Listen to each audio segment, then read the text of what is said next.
Bienvenidos, esto es Observatorio Cotidiano en la Cultura y hoy vamos a hablar de un tema que a mí por lo menos me entusiasma muchísimo, que es el tema de narrativa gráfica.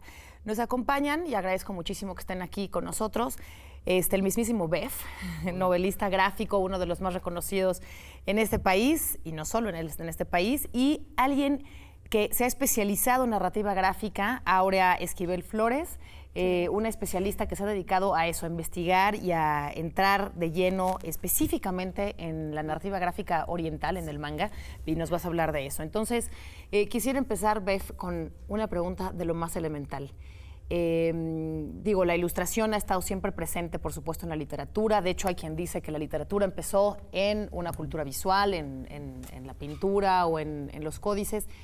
Luego tenemos una cultura de la ilustración en toda la Edad Media, tenemos una larga trayectoria de cómo la ilustración acompañó la escritura, la acompañó, o en algún momento fue la propia narrativa. Pero, ¿qué pasa en el siglo XX?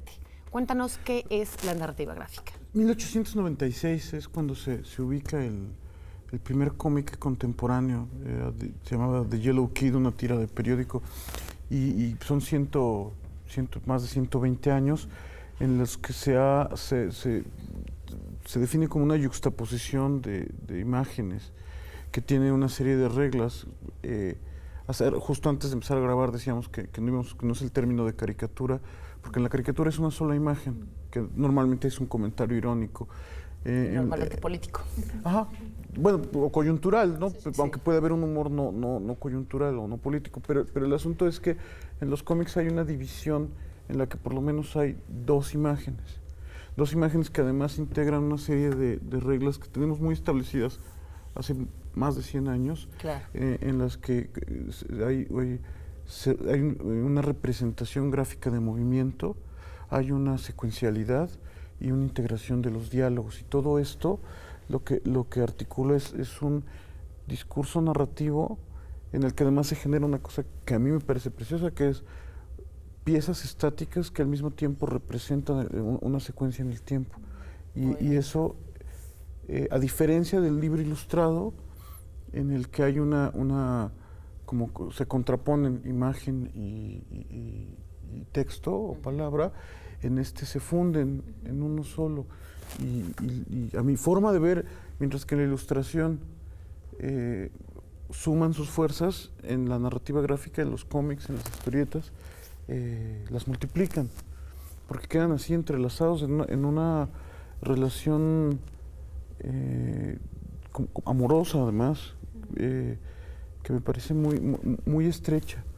Y siempre digo que en el libro ilustrado la palabra y la imagen son una buena pareja de baile, pero en los cómics son una pareja de amantes que se besan apasionadamente. Es una Sí. Es que es una compenetración que no existe además en ningún otro medio. Lo más cercano probablemente sea el cine, que es un poco, aparece en los mismos años. Y bueno, pues en 120 y tantos años, 122 años, ha tenido un montón de ramificaciones, de tradiciones locales. Yo identifico cuatro grandes tradiciones: los cómics norteamericanos, las tiras, las revistas que ahora básicamente son de superhéroes, aunque en algún momento hubo de todos los géneros posibles, la tradición franco-belga, los álbumes que conocemos, que son el padre de lo que ahora llamamos aquí en América la novela gráfica, la tradición sudamericana en Argentina como un gran polo generador y que conocemos y que han llegado aquí a nuestro país, desde Mafalda como la gran embajadora, pero muchísimos más representantes del cómic sudamericano, y los cómics japoneses cuatro como puntos de generadores de historietas, de cómics, con todas sus subdivisiones, con tira cómica, comic books o revistitas, con los álbumes. Y bueno, ahora está hace algunos años, como 25 años, hay un gran auge e interés en nuestros países por lo que se produce en Japón, por su gran potencia gráfica y narrativa. Para allá justamente, aunque después me gustaría regresar contigo para definir cuáles son los temas de estos 4 ejes, cuáles son los contenidos y los temas, cuáles son los temas que se quedaron fuera y los que se definieron como los fundamentales en el cómic. Pero antes, Aurea, ¿qué es el manga?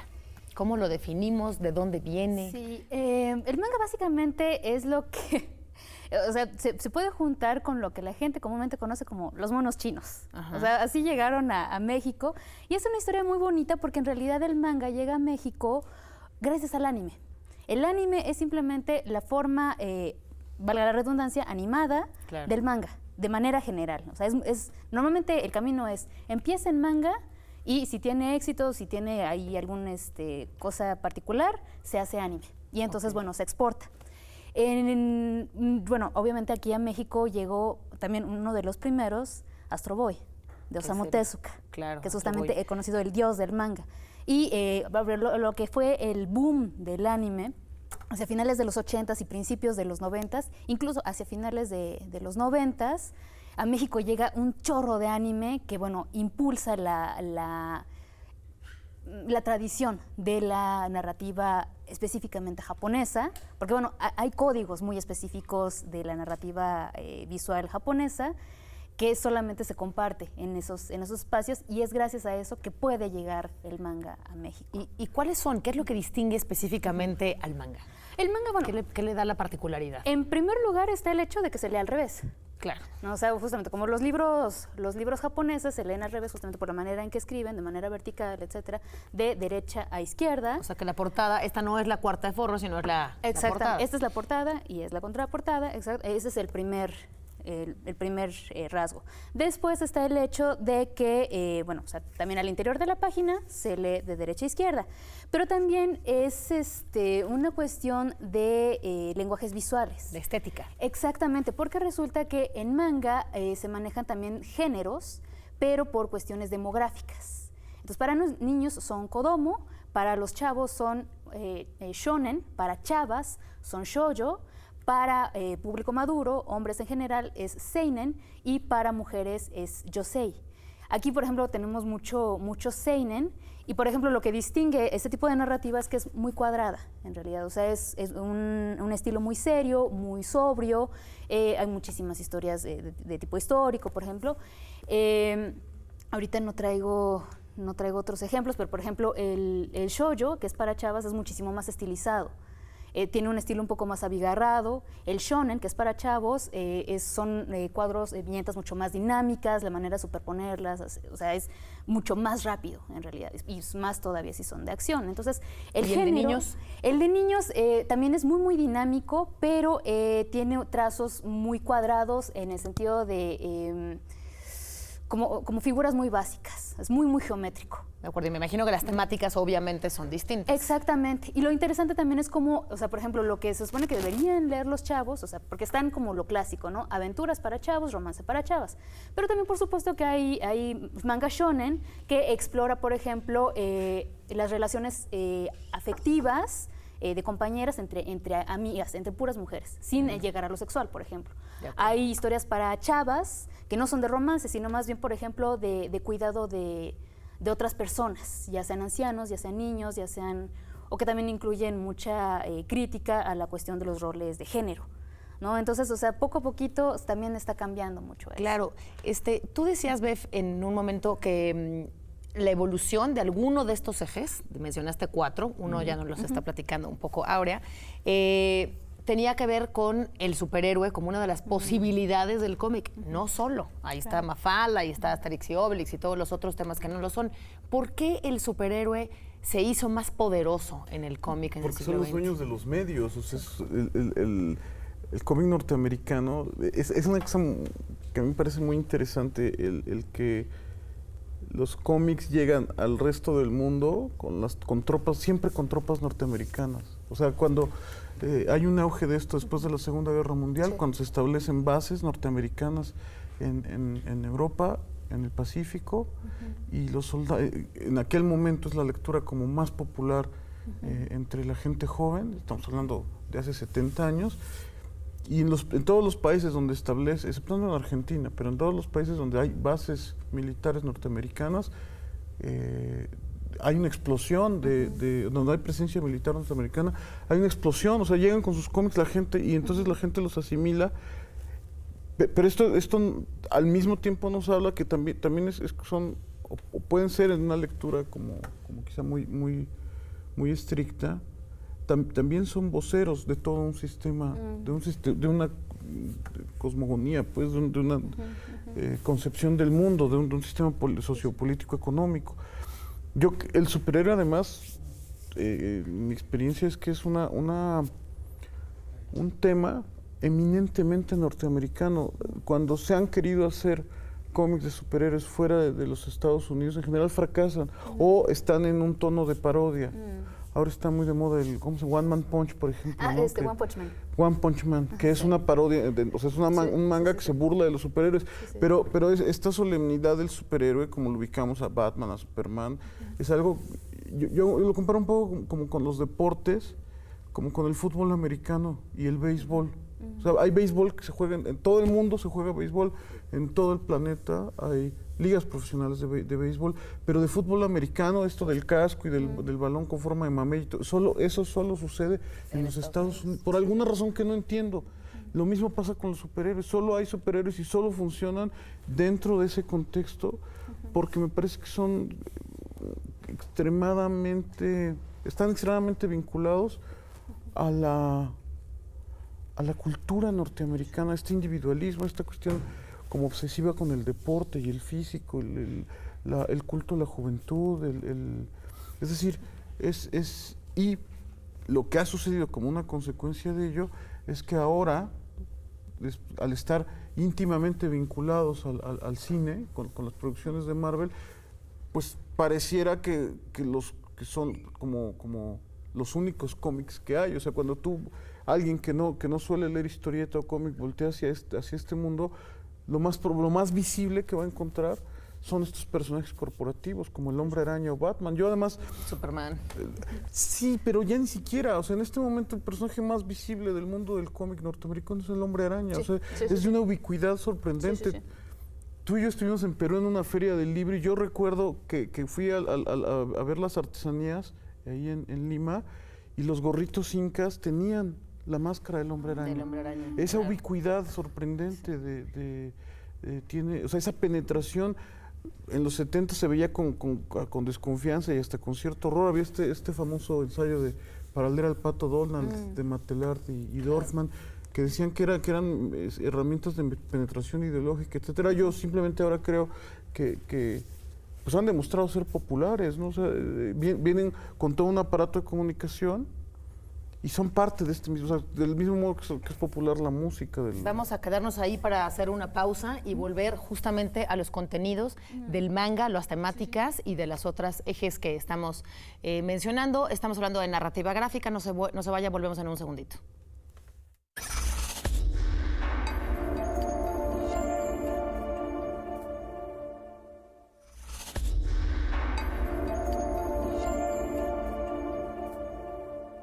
Estamos de regreso en Observatorio Cotidiano en la Cultura hablando de narrativa gráfica. Y Bev nos platicó mucho de este término del superhéroe como una de las posibilidades de uno de los ejes de la narrativa gráfica. En temáticas, Aurea, el manga tiene particularidades también, no solo por su estética, sino por sus contenidos. Sí. ¿De qué habla el manga? Es interesantísimo porque el manga puede abarcar absolutamente todo. O sea, justamente puede hablar de lo más, a lo mejor sagrado. O sea, por ejemplo, Osamu Tezuka tiene esta legendaria saga de Buda. Cuenta la historia de Buda, bellísimo. Es bellísimo. De hecho, o sea, también incluso lo recuperan acá en Jesús y Buda. O sea, por ejemplo, es uno de los temas que me fascinan. ¿Qué pasaría si Jesús y Buda se tomaran unas vacaciones del cielo y vivieran juntos en un departamento en Tokio? Básicamente. En una estética absolutamente contemporánea. Obviamente, Saint Youngman, o sea, son dos chavos que, o sea, y es súper divertido, o sea, tomando el metro, yendo a bañarse, etcétera. O sea, compartiendo todo lo que tiene que ver con la cultura japonesa típica, ellos lo hacen, ¿no? Y es divertido cómo es que reaccionan en ese sentido. Pero, por ejemplo, el manga también se utiliza muchísimo como medio de educación. O sea, hay una también saga gigantesca de, por ejemplo, microbiología en manga. Microbiología en manga, o sea, o bioquímica en manga. O sea, son como manuales de lo más básico de determinadas áreas de expertise en formato manga.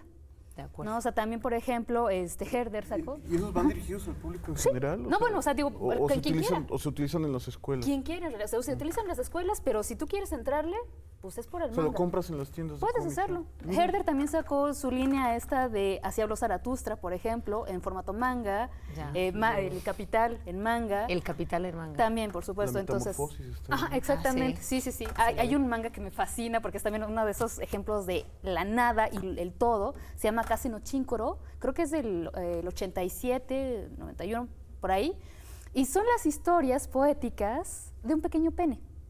O sea, es el monito, es un pequeño pene que conoce el mundo, ¿no? O sea, entonces simplemente... Sí, no tan pequeño. Ajá, o sea, ajá, exacto. O sea, es que está ahí y conoce, por ejemplo, conoce las ranas, conoce el invierno, conoce... Y entonces todas las aventuras están divididas por temporadas y acaba como una especie de haiku.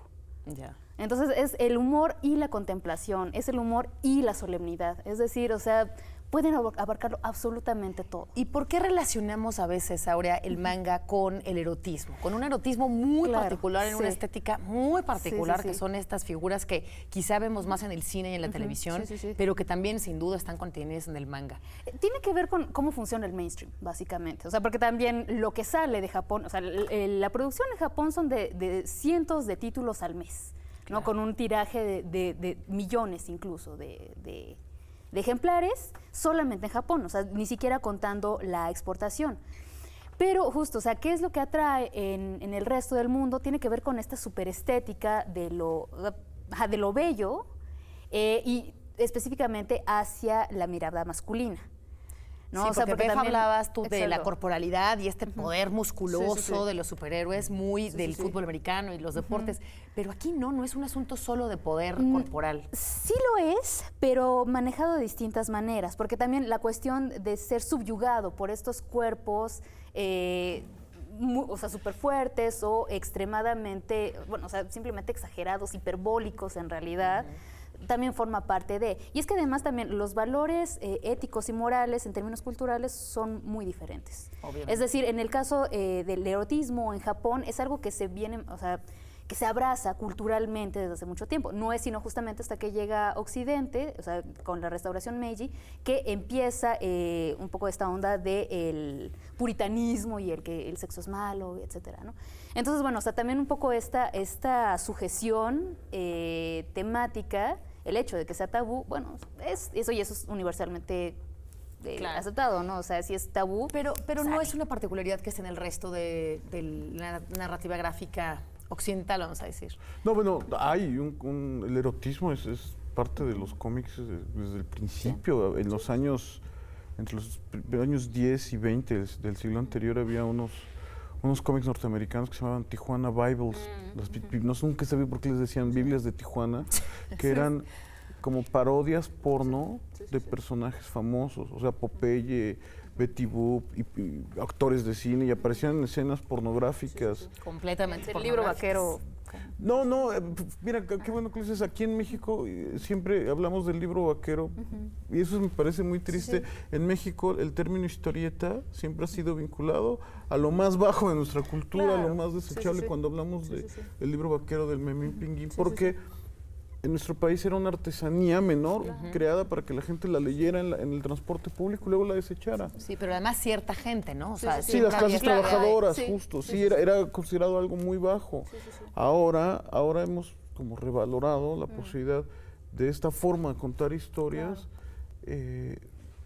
para darle otros enfoques. Claro, Justo sí. esto de tan debatido el tema de novela gráfica, a mí lo que me parece interesante es que habla de la posibilidad de contar una novela con una historia con la estructura literaria de una novela, con las características y la ambición literaria de una novela, combinando palabras e imágenes en este formato. Y sobre todo pensar que, o sea, justamente son estas historias las que enseñan a leer a la gran mayoría de los mexicanos durante, o sea, muchísimas décadas. Claro, o así sea, fue justamente, el exactamente, mecanismo. o sea, quien más educó a la gente justamente era Yolanda Vargas Dulce, justamente con Memín Pinguín y con Lágrimas y Risas. Para bien y para mal. Para bien y Para para bien y mal, para mal, totalmente, tienes razón. totalmente. Y las joyas de la literatura. Pero yo quiero, sí. perdona, no Sí, te sí, quiero sí. interrumpir, pero me parece muy importante nunca lo menciona, del dibujante de Yolanda fue Antonio Gutiérrez, y siempre la historia lo tiene soslayado por la... Claro. Son como Jack Kirby y Stan Lee. Pero no olvidemos, yo trabajé con Antonio Gutiérrez y era un genio del dibujo. ¿Tú trabajaste con él? Sí. O como Bill Finger Ajá, exacto. Y ahora Bob el otro. Kane. Y ahora que se me olvidó. Ya Bob nos Kane. clavamos aquí en la nerdiza. Pero yo no quiero dejar pasar esto. Sí. Hay una vertiente muy importante Totalmente. siempre de cómic erótico en todas las tradiciones. Desde Horacio Altuna, que es argentino, que publica en Europa, está el famosísimo Milon Manara, que probablemente sea el gran autor de cómic erótico, y en Japón ahorita le estaba contando ahora que yo soy amigo de Toshio Maeda, que es el inventor de una cosa que llaman el tentacle porn, que básicamente son estas muñequitas preciosas teniendo intercambios con pulpos. Sí.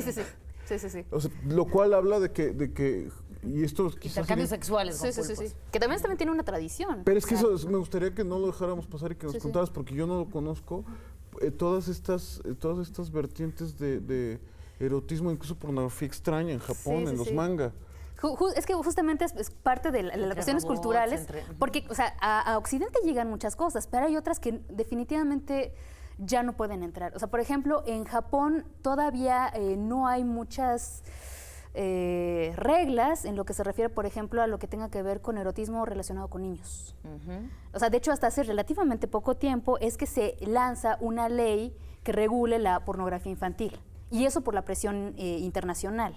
Pero, por ejemplo, o sea, el encontrar justamente cuerpos y personajes aniñados o completamente niños en relaciones sexuales es perfectamente aceptable. O sea, y tienen también unos lectores, o sea, muchísimos lectores. Híjole, es que es la onda del erótico está catalogado como hentai de manera general, que es lo pervertido, o también conocido como ecchi, es decir, H, nada más que en inglés. Y de ahí, bueno, o sea, pal real en realidad, o sea, porque está la pornografía para hombres, está la pornografía para mujeres. Una de las vertientes o sea, de la que yo soy lectora asidua, y por eso me identifico como una fuyoshi, es decir, una rotten girl, como una chava verde, es el yaoi. El yaoi es un género de mujeres para mujeres que representa relaciones sexuales explícitas entre hombres. Y entonces, o sea, lo interesante de esto es que una como lectora, o sea, porque están presentes temas violentos y heteronormados. O sea, en una relación yaoi típicamente tiene que haber violación, ¿no? Y entonces, o sea, es toda una discusión con respecto a la violación como una especie de meta romántica, pero lo interesante es que una como lectora ya no tiene que supeditarse al rol pasivo, está establecido justamente por los roles de género, sino que tú puedes elegir adoptar esta experiencia vicaria de ser ser pasiva o ser activa, ¿no? Sí. Entonces la fantasía de violar a un hombre en estos contextos y además meterle romance y drama, etcétera, es una cosa complejísima. Y transgresora, ¿no? Transgresora totalmente. Pues es que es otra cultura, ¿no? Sí, sin duda. Sí. Oye, nos queda poco tiempo y no quiero dejar de hacer una observación que me parece absolutamente pertinente. Tú estás haciendo una tesis de manga y tú eres alguien que ha involucrado, y creo que has hecho una labor, Bev, que yo te reconozco muchísimo, que es la defensa de los temas, de la narrativa gráfica, para postularlo en las becas del FONCA, en las tesis de posgrado o de licenciatura, en las materias de las universidades, crearle el espacio que merece y pasar de la trastienda al frente. Lo primero, el mérito de que se den becas de cómics en el FONCA es de René Roquet. Me encantaría decir que fui yo, pero fue René Roquet, se lo voy a agradecer toda la vida. Creo que la aportación que tuvo mi generación de historietistas, hablábamos hace un momento de Ricardo Peláez, de Edgar Clement, de Cecilia Pego, en fin, de la gente de mi edad, los que ahora estamos en la cuarentena, fue llevarnos los cómics de los puestos de periódicos a las librerías, donde por fin se le está empezando a respetar. Yo tengo casi 30 años haciendo cómics y apenas ahora empieza a no verse con un ceño fruncido a alguien que llegue y diga, es que hago cómics, hago novela gráfica, hago tira cómica, ha ayudado mucho los webcomics en el internet y que se han sido muy populares, muchos de ellos hechos por mujeres además, pero esa fue nuestra aportación, o sea, decir... Claro, pero considerarlo como un asunto de absoluta seriedad, de absoluto compromiso, de absoluta calidad. Y legítimo, tan legítimo. Yo siempre digo que mi sueño es que llegue la gente, lector común, o sea, no el lector especializado, como no el nerd de cómics como yo, o la ¿cómo le llamo? Otaku como tú, sino que llegues tú, lectora, ¿no? A la librería y digas, ¿qué me llevo? La nueva novela de Guadalupe Nettel o de Juan Villoro, o el nuevo cómic de Alejandra Gámez o Patricio Beteo, es decir, que sea una opción de lectura legítima y con una tradición tan larga como hay en México de historieta, me parece que eso es posible. Claro, pues estamos a punto de irnos, pero me gustaría que cierres con una recomendación de por qué leer manga, en dónde. Hay muchísimas maneras de leer manga, por supuesto que está en físico, en México es todavía un poco caro leerlo, pero bueno, o sea, ahora sí que a lo mejor esto es algo que no sé si debo decirlo o no, pero la gran mayoría de las personas que si quieren leer manga es en línea. En línea y, o sea, justamente el fenómeno... Recomiéndanos una página web. Manga Fox, Manga Here, Manga Kakalot. O sea, todos son en inglés, pero por supuesto está Tu Manga Online en español. O sea, justamente para que se adentren cuál es la oferta. ¿Y un libro teórico que nos oriente? Ay, Dios mío, hay muchos. Bueno, tu tesis lo va a hacer. Bueno, su tesis, pero es muy famoso de Understanding Comics. En español le pusieron cómo hacer una historieta de Scott McCloud. Entendiendo cómics, de los cómics de Scott McCloud. Y que ese además nos abriría la puerta a todo lo demás. Exactamente, porque lo abarca todo. No solo a los manga o a la historieta occidental, sino que él hace un análisis del cómic como un fenómeno global. Pues ahí está. Entonces nos comprometemos a ser lectores de narrativa gráfica, de manga, de entender esta otra forma de narrar historias que es justamente la narrativa gráfica. Esto fue Observatorio Cotidiano en la Cultura. Yo lo veo hasta la próxima.